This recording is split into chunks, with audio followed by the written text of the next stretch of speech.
Інім Алладан келген ең ерекше аманат.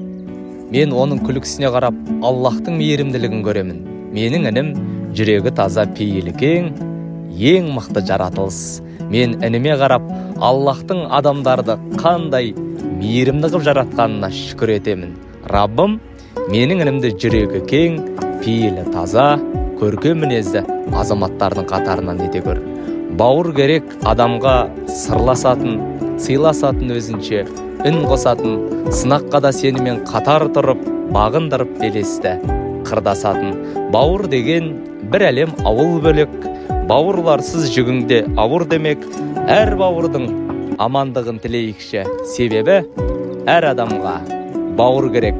Бауырым, інім, сенің бүгін күнің аман бол. Бауыр керек өмірде сырласатын, сыйласатын, өзінше үн қосатын.